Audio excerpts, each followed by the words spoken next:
ഇപ്പോൾ GCDA chairman K Chandran Pillai കൊച്ചിയിൽ മാധ്യമങ്ങളെ കാണുന്നു. തത്സമയം അതിലേക്ക്. മറ്റ് വിവിധ ഏജൻസികളുണ്ട്. Disaster management, safety aspects, fire, മറ്റ് സെക്യൂരിറ്റി കാര്യങ്ങൾ, ഇതെല്ലാം നോക്കേണ്ടത് അവരുടെ ചുമതലയാണ്. നമ്മൾ കരാറിൽ ഒപ്പുവെച്ചിരിക്കുന്നത്.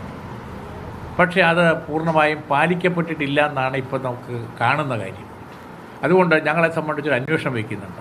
പക്ഷേ അന്വേഷണത്തിന് ഏറ്റവും ഉചിതമായ ഏജൻസി പോലീസാണ്. തന്നെയല്ല, കോർപ്പറേഷൻ്റെയും ഫയറിൻ്റെയും എല്ലാം അംഗീകാരം എടുത്തിട്ടുണ്ടെന്നുള്ളത് വീണ്ടും സൂക്ഷ്മപരിശോധന നടത്തേണ്ടതുണ്ട്. അപ്പോൾ പോലീസിൻ്റെ പ്രാഥമികമായ നിരീക്ഷണങ്ങളും അതിൽ നിന്നുള്ള അവരുടെ ഇൻഫറൻസും വെച്ചിട്ട് അതുകൂടി കോർഡിനേറ്റ് ചെയ്തിട്ട് ഞങ്ങൾ ഉച്ചയ്ക്ക് ശേഷം GCDA സംബന്ധിച്ച് ഒരു പത്രക്കുറിപ്പ് ഇറക്കുന്നുണ്ട്.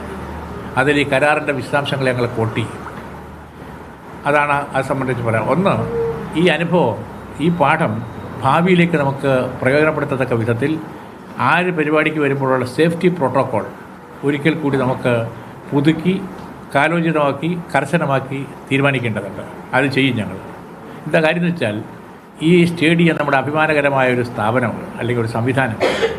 അതിന് സുരക്ഷാ പിഴവുകളുണ്ട് എന്നുള്ളൊരു ചിന്ത നാട്ടിൽ പോകാൻ പാടില്ല. അത് ഇല്ലതായി. അതുകൊണ്ട് തന്നെ അത് ഉറപ്പുവരുത്തേണ്ടതുണ്ട്. മറ്റൊരു കാര്യം, ഇതൊരു ഫുട്ബോളിന് മാത്രം ഉപയോഗിക്കുന്ന സ്റ്റേഡിയമാണിപ്പോൾ.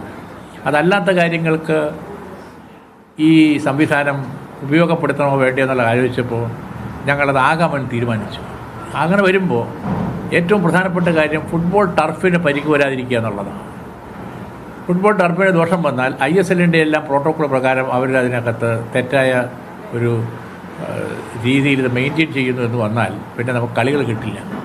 ആ കാര്യത്തിൽ ഏറ്റവും നല്ല ജഡ്ജ്മെൻറ്റ് നടത്തി സമയാസമയങ്ങളുടെ അഭിപ്രായം രേഖപ്പെടുത്തുന്നത് നമ്മുടെ ബ്ലാസ്റ്റേഴ്സാണ്. ഇപ്പോൾ അവരുടെ ഹോം ഗ്രൗണ്ടാണ്. അവരത് ഫലപ്രദമായി ചെയ്യുന്നുണ്ട്.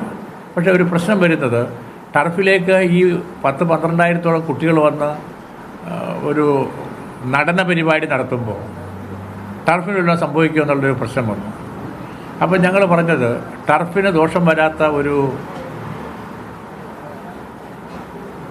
ടൈല് ലേ ചെയ്യുന്ന സംവിധാനമുണ്ട്. ട്രാൻസ്പെറൻറ്റ് ടൈല്, സൂര്യപ്രകാശം കടന്നു പോകുന്ന, ടർഫിന് ദോഷം വരാത്ത ആ ടൈലിടണമെങ്കിൽ ഇന്നത്തെ ചുറ്റുപാടിൽ 10-21 ലക്ഷം രൂപ വരും. അഹമ്മദാബാദിലെല്ലാം മൾട്ടിപർപ്പസ് ഉപയോഗിക്കുന്നത് അങ്ങനെയാണ്. GCDA ചെയർമാൻ കെ ചന്ദ്രൻപിള്ളയാണ് മാധ്യമങ്ങളോട് സംസാരിച്ചത്. ഉമാ തോമസിന്റെ ആരോഗ്യ വിവരവുമായി ബന്ധപ്പെട്ട കാര്യങ്ങളും അതോടൊപ്പം തന്നെ ഈ സുരക്ഷാ വിഷയവുമായി ബന്ധപ്പെട്ട കാര്യങ്ങളെ പറ്റിയൊക്കെ തന്നെയാണ് അദ്ദേഹം സമഗ്രമായി സംസാരിക്കുന്നത്. അതിലേക്കൊക്കെ 0